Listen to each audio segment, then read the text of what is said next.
Tenemos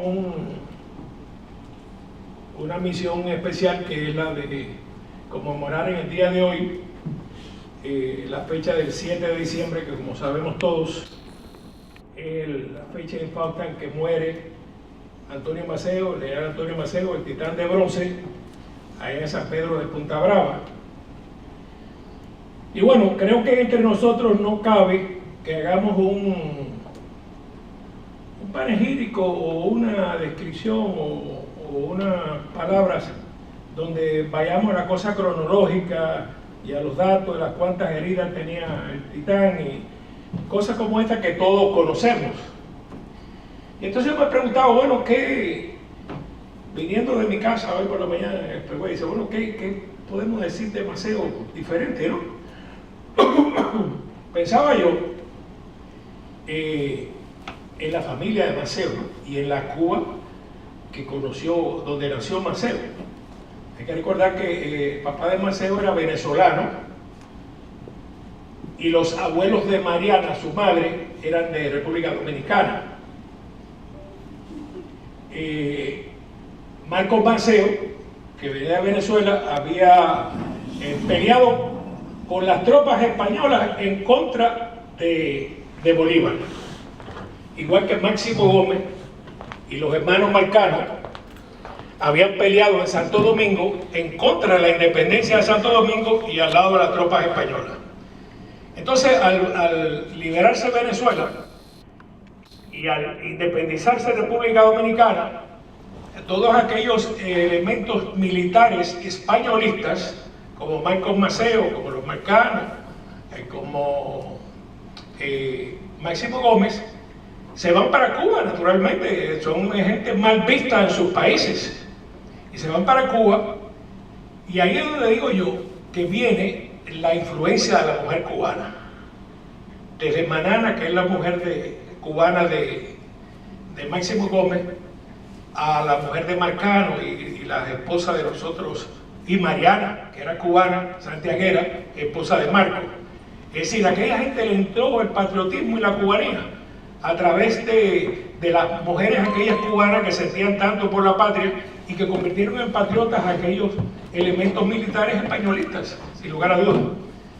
Así que eso es interesante que ocurriera. Ya sabemos que estos dominicanos fueron los que enseñaron, dice la historia, los que enseñaron a pelear a los cubanos, puesto que ya en aquellas guerras, tanto en Venezuela como en Santo Domingo, se utilizaba la guerra de guerrilla y la carga al machete, y todas esas técnicas y conocimientos se las llevaron a los cubanos que estaban en preprimario. Hay que recordar que Antonio Maceo había nacido, hay dos teorías, que si nació en San Luis, que si nació en Santiago de Cuba. De cualquier manera eran parte de una cosa que se llamaba la jurisdicción de Santiago de Cuba, que eran santiagueros todos, no existía diferencia entre Cobre, San Luis, Palma-Soriano y Santiago de Cuba, eran una misma área. En definitiva, Maceo, el padre Maceo, con todos los ahorros y los trabajos, puesto que eran personas de color pero libres, compraron dos finquitas pequeñas por allá por San Luis, por Majaguao, y los que tenían casa en Santiago de Cuba, se trasladó a la familia para allá, y se podía llamar que eran campesinos, agricultores, y los españoles decían, Maceo es un arriero que se ha convertido en general, porque claro, Maceo y sus hermanos iban con las arrias de mulas a vender los productos agrícolas que se cultivaban en la finca a Santiago de Cuba. Y entonces pues en esas arrias que ellos dirigían, pues entonces esto es un arriero, decían los españoles, ¿no? Y creo que la frase Martínez Campos dice, este hombre que de arriero se ha convertido en general. Es una familia que sufre mucho. Yo hace poco aquí hablé de la Mejorana, de la famosa entrevista de la Mejorana, y de los conceptos militaristas de Maceo y civilistas de Martí. Y decía que uno de los motivos era que los Maceos habían sufrido mucho en la guerra de los 10 años. Según Antonio Piral, el famoso historiador español, durante esos 10 años de guerra murieron 200.000 cubanos. Hay miles de españoles, pero 200.000 cubanos. y entre esos murieron 2 medio hermanos de Maceo, que ya eran oficiales. Había un medio hermano por parte del padre que se llamaba precisamente Antonio Maceo, y no me acuerdo ahora el segundo apellido, que llegó a ser coronel del Ejército Libertador y murió en campaña. Otro hermano, medio hermano, hijo de Mariana, porque los dos eran viudos. Los dos eran viudos y se casaron, entonces ya tenían hijos ambas parejas, ambos miembros de la pareja. Ese muchacho también murió en la guerra. Cuando se alzaron apenas 2, 3, 4 días después del 10 de octubre, toda esa gente se alzaron, empezaron a morirse. Así que se murió el medio hermano de Antonio, se murió el otro medio hermano por parte de madre. Después muere un hermano, después mueren los hijos que tuvo con María Cabrales en el monte. Todos los hijos de Maceo murieron. Enfermedades, epidemias, hambruna, sabe Dios qué motivo, pero ninguno llegó a sobrevivir. Cuando Maceo salió de Cuba con su mujer, no tenía hijos, todos los hijos murieron en la Manigua. Y también murió el papá, Marcos, murió también en un combate donde estaba bajo el mando de Antonio. Así que vio morir a su padre ahí delante de él. Ese que es un hombre que sufrió mucho y sabía el alto precio que su familia y que el pueblo de Cuba había pagado por esa lucha primera a los 10 años.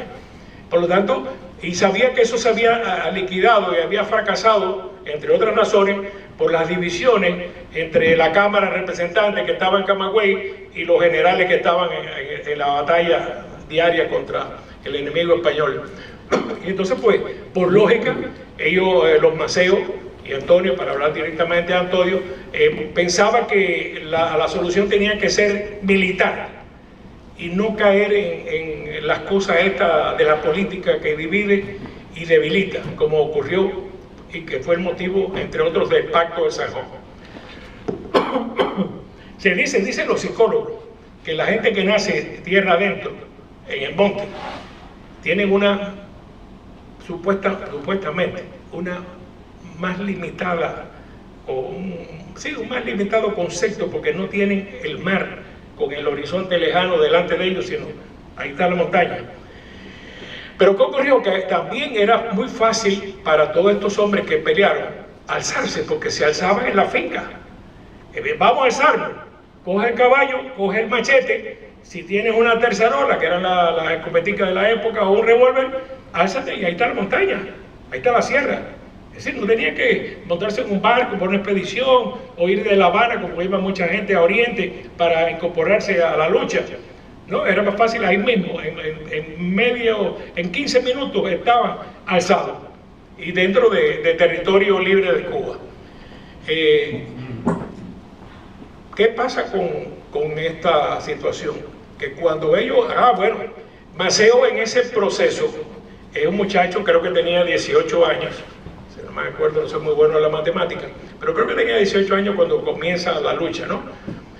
¿Qué pasa? Que crece en esos 10 años de lucha y como había nacido en Santiago y se había criado sus primeros años en Santiago, que por cierto el padrino de él era un importante miembro de una logia en Santiago, Cuba, creo que era apellido Ayllón, y fue padrino de él, un hombre blanco de prestigio en Santiago, Cuba, era el padrino, amigo de la familia Maceo Grajales y amigo y padrino de Antonio. Entonces, pues, él recibió cierta educación, al mismo tiempo era un hombre inteligente. Y esa inteligencia le dio también un hambre y una sed de conocimiento y de lecturas.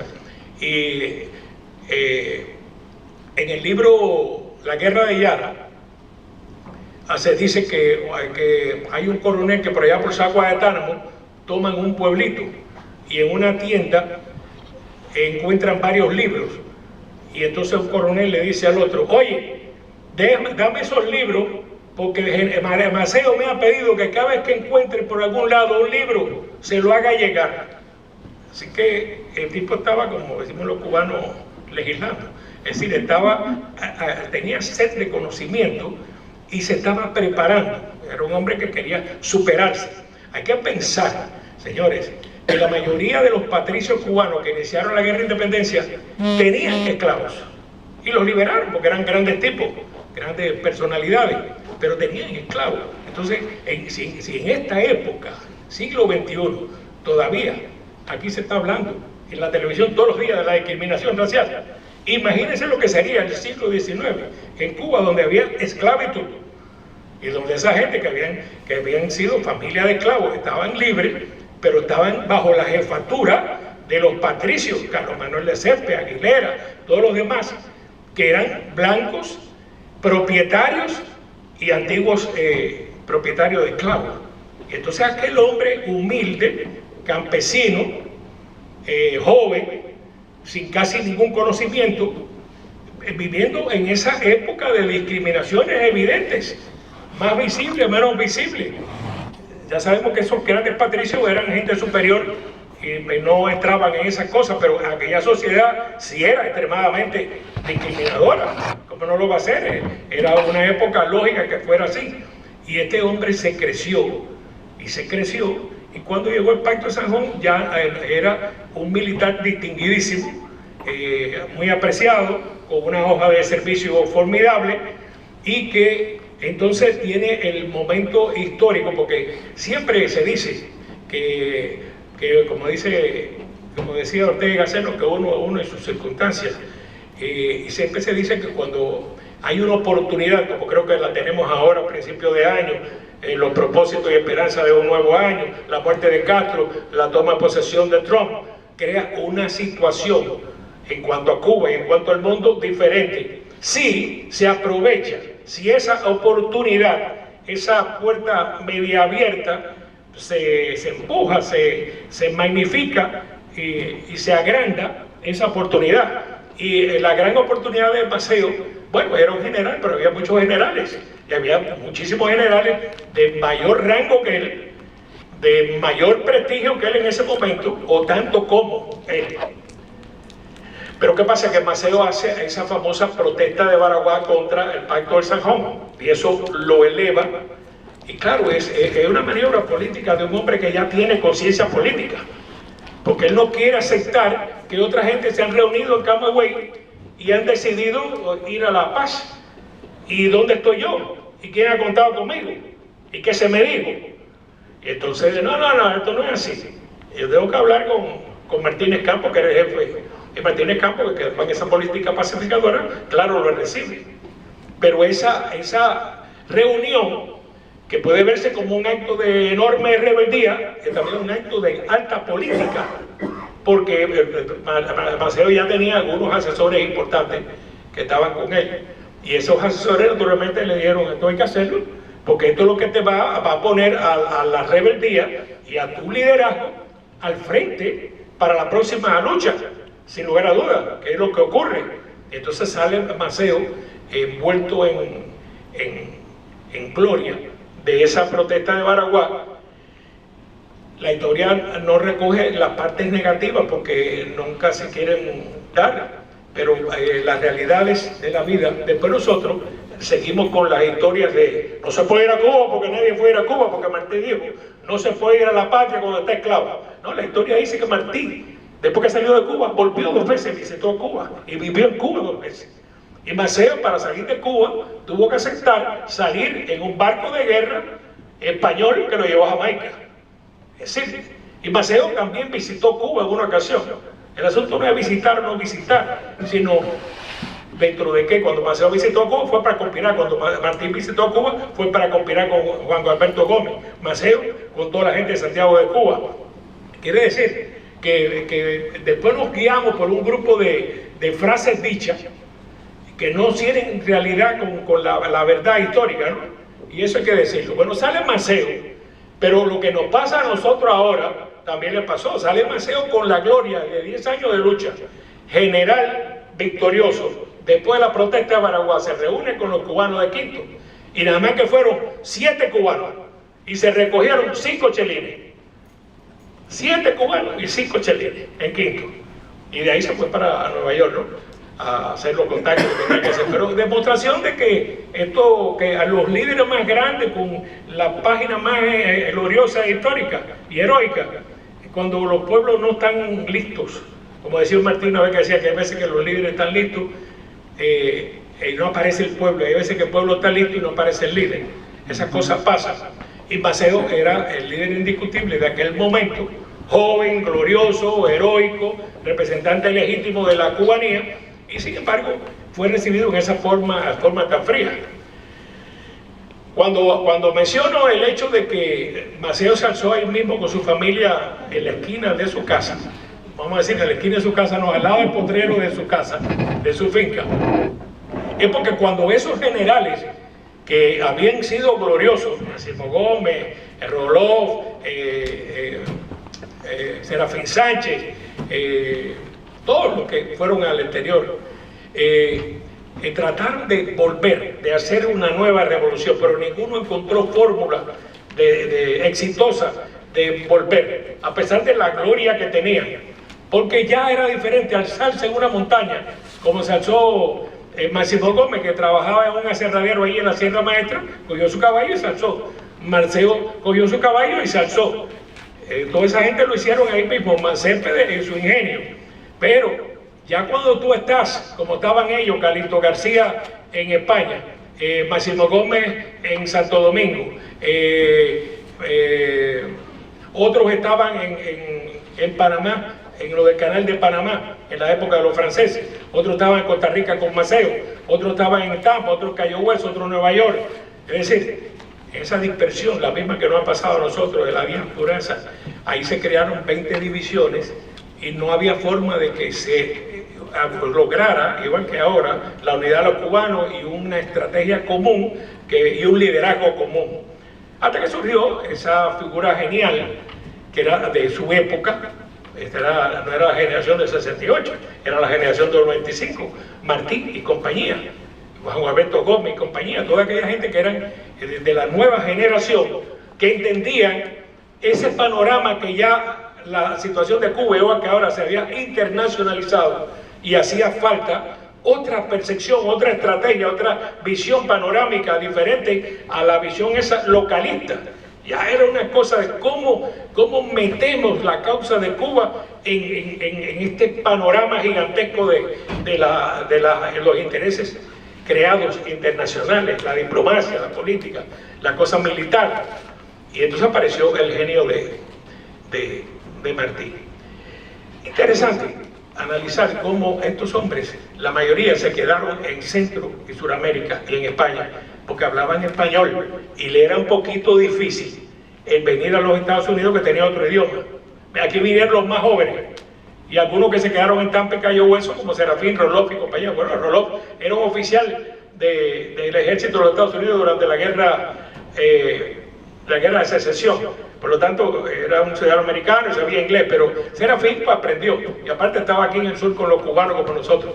Pero si usted analiza se da cuenta que toda esa gente se quedaron en el sur, en Panamá.